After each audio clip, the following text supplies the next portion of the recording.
हमारी मेज के नीचे सॉफ्ट बॉल आ गई। अमीर डैडी ने उसे उठाया और वापस खिलाड़ियों के पास फेंक दिया। तो अज्ञान का लालच और डर से क्या ताल्लुक है? मैंने पूछा। ये पैसे का अज्ञान ही है जिसकी वजह से इतना लालच और इतना डर पैदा होता है, अमीर डैडी ने कहा। मैं तुम्हें कुछ उदाहरण देता हूँ।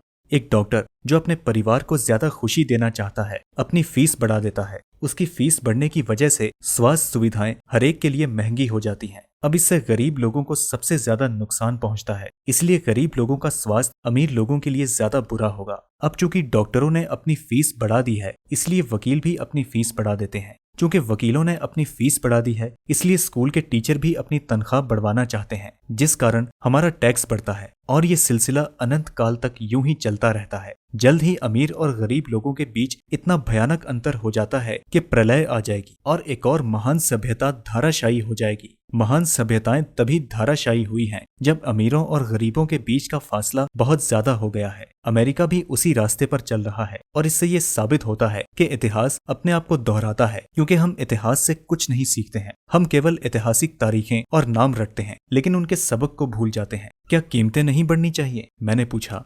अच्छी तरह से चल रही सरकार और एक शिक्षित समाज में तो नहीं, कीमतें दरअसल कम होनी चाहिए। जाहिर है कि ऐसा केवल सिद्धांत में ही हो सकता है। कीमतें अज्ञान से पैदा हुए लालच और डर के कारण बढ़ती हैं। अगर स्कूलों में धन के बारे में सिखाया जाता तो लोगों के पास ज्यादा पैसा होता और बाजार की कीमतें भी कम होती, परंतु स्कूल में सिर्फ पैसे के लिए काम करना सिखाया जाता है, पैसों की ताकत और इस्तेमाल नहीं सिखाया जाता। परंतु हमारे यहाँ बिजनेस स्कूल भी है। क्या आप मुझे अपनी मास्टर्स डिग्री के लिए बिजनेस स्कूल जाने के लिए प्रेरित नहीं कर रहे हैं?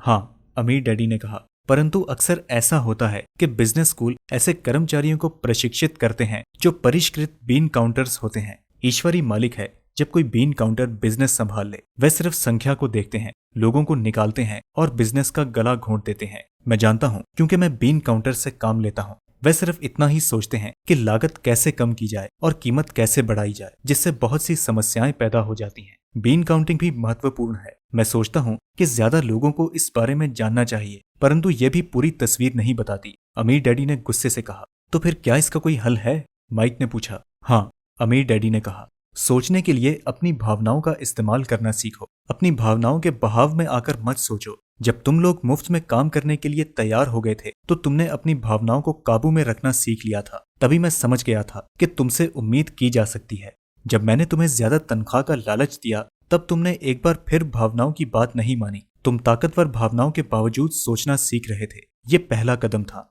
ये कदम इतना महत्वपूर्ण क्यों है, ये तुम अपने आप जान जाओगे। अगर तुम सीखना ही चाहते हो तो मैं तुम लोगों को ब्रॉयर पैच में ले जाऊंगा। ये वो जगह है जिससे लोग बचते हैं। मैं तुम्हें उस जगह पर ले जाऊंगा जहां जाने में ज्यादातर लोगों को डर लगता है। अगर तुम मेरे साथ जाओगे तो तुम्हारे मन में पैसे के लिए काम करने का विचार निकल जाएगा। इसकी बजाय तुम ये सीखोगे कि पैसे से कैसे काम लिया जाता है। और अगर हम आपके साथ जाते हैं तो हमें क्या मिलेगा? अगर हम आपसे सीखने के लिए तैयार होते हैं तो हमें क्या मिलेगा? मैंने पूछा। वही जो ब्रेयर रैबिट को मिला था, अमीर डैडी ने कहा।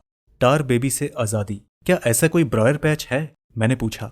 हाँ, अमीर डैडी ने कहा। डर और लालच ही ब्रॉयर पैच है। अपने डर से पीछा छुड़ाकर, अपने लालच का सामना करके, अपनी कमजोरियों और जरूरतों को पहचान कर ही हम बाहर निकलने के रास्ते तक पहुंच सकते हैं। और बाहर निकलने का रास्ता हमारे दिमाग से होकर गुजरता है, सही विचारों को चुनने से। विचारों को चुनने से? माइक ने आश्चर्यचकित होकर पूछा। हाँ, इस विचार को चुनकर कि हम क्या सोचेंगे, बजाय इसके कि हम अपनी भावनाओं में बहकर लगातार प्रतिक्रिया करते रहें। सुबह उठने और काम पर जाने से ही आपकी समस्याएं नहीं सुलझ जाती, क्योंकि बिल चुकाने के लिए पर्याप्त पैसा ना होने का डर आपको सताता रहेगा। सोचने से आपको खुद से एक सवाल पूछने का समय मिलता है। इस तरह का सवाल, क्या इस समस्या का सबसे बढ़िया समाधान इस पर और ज्यादा मेहनत करना है? ज्यादातर लोग इतनी बुरी तरह घबराए होते हैं कि वह खुद अपने आप को असली बात नहीं बताते कि डर हावी हो रहा है, और नतीजा ये निकलता है कि वह सोच ही नहीं पाते और इसके बजाय दरवाजे से बाहर दौड़ लगा देते हैं। टॉर बेबी हावी हो जाता है। अपने विचार चुनने से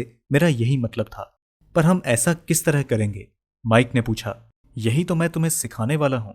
मैं तुम्हें ये सिखाऊंगा कि तुम्हारे पास चुनने के लिए विचारों के विकल्प होने चाहिए, ताकि तुम हड़बड़ी में काम करने से बच सको, जैसे अपनी सुबह की कॉफी पीकर दरवाजे से बाहर दौड़ लगाने की आदत से। मैंने तुमसे जो पहले कहा था उसे याद रखो। नौकरी दीर्घकालीन समस्या का अल्पकालीन समाधान है। ज्यादातर लोगों के दिमाग में सिर्फ एक समस्या होती है और ये थोड़े समय की होती है। ये समस्या होती है महीने के आखिर में चुकाए जाने वाले बिल यानी टॉर बेबी। अब ऐसा उनकी जिंदगी में चलता है, अब पैसा उनकी जिंदगी चलाता है, या मैं ये कहूँ कि पैसे को लेकर उनका डर और अज्ञान उनकी जिंदगी को चलाते हैं। तो वे वही करते हैं जो उनके माँ बाप ने किया था, सुबह उठो और पैसे के लिए काम करो। वह इतना समय भी नहीं निकाल पाते कि ये सोच सकें कि क्या कोई दूसरा तरीका है। इस वक्त वे दिल से सोचते हैं, दिमाग से नहीं। दिल से सोचने और दिमाग से सोचने में क्या फर्क होता है, माइक ने पूछा। अमीर डैडी ने जवाब दिया, मैं इस तरह के जुमले अक्सर सुनता हूँ। हर आदमी को काम करना पड़ता है, या अमीर लोग शोषक होते हैं, या मैं दूसरी नौकरी ढूंढ लूंगा, मेरी तनख्वाह बढ़नी चाहिए, आप इस तरह मेरा शोषण नहीं कर सकते, या मैं इस नौकरी को इसलिए पसंद करता हूँ क्योंकि ये सुरक्षित है। इसके बजाय हमें ये कहना चाहिए, क्या यहाँ ऐसा कुछ है जो मुझे नहीं मिल रहा है।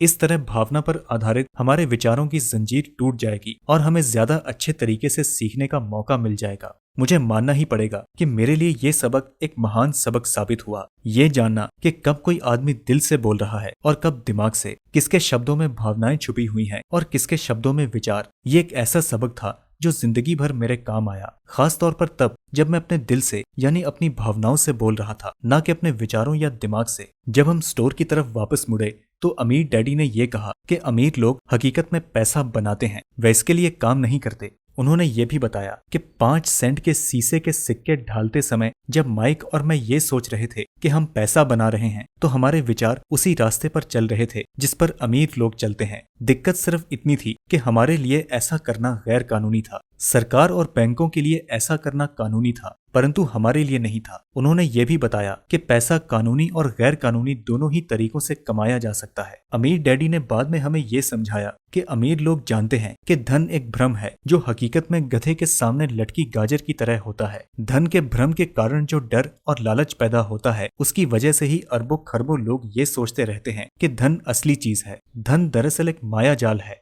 जनता के अज्ञान और भरोसे के भ्रम की वजह से ही ताश के पत्तों का ये महल खड़ा रह पाता है। सच कहा जाए तो गधे की गाजर धन से ज्यादा कीमती है, उन्होंने कहा। उन्होंने अमेरिका के गोल्ड स्टैंडर्ड के बारे में भी बात की और ये बताया कि हर डॉलर का नोट असल में चांदी का प्रमाण पत्र है। उन्हें इस अफवाह से चिंता हो रही थी कि किसी दिन हम लोग गोल्ड स्टैंडर्ड को छोड़ देंगे और हमारे डॉलर चांदी के प्रमाण पत्र नहीं रहेंगे। जब ऐसा होगा बच्चों, तो कयामत आ जाएगी। गरीब, मध्य वर्गीय और नासमझ लोगों की जिंदगी इसलिए बर्बाद हो जाएगी क्योंकि वे ये भरोसा करते रहेंगे कि धन ही असली चीज है और वे जिस कंपनी के लिए काम करते हैं वह कंपनी या सरकार उनका ध्यान रखेगी। उनकी बातें उस दिन हमारी समझ में नहीं आ रही थी, परंतु सालों बाद जाकर मुझे ये समझ में आया कि ये बड़े पत्ते की बात थी। वह देखना जो दूसरे नहीं देख पाते। जब वे अपने पिकअप ट्रक में चढ़े तो उन्होंने कहा, काम करते रहो बच्चों, पर जितनी जल्दी तुम तनख्वाह की जरूरत को भूल जाओगे, तुम्हारे आगे की जिंदगी उतनी ही आसान हो जाएगी। अपने दिमाग का इस्तेमाल करो, मुफ्त में काम करो और जल्द ही तुम्हारा दिमाग तुम्हें पैसे कमाने के दूसरे तरीके बता देगा। उन तरीकों से तुम इस नौकरी से ज्यादा कमा लोगे। तुम ऐसी चीजें देख पाओगे जो दूसरे लोग कभी नहीं देख पाते। मौके उनकी नाक के नीचे होते हैं, फिर भी ज्यादातर लोग इन मौकों को कभी नहीं देख पाते। उनका कारण ये है कि वे पैसे और सुरक्षा ढूंढते रहते हैं, इसलिए उन्हें यही मिलते हैं।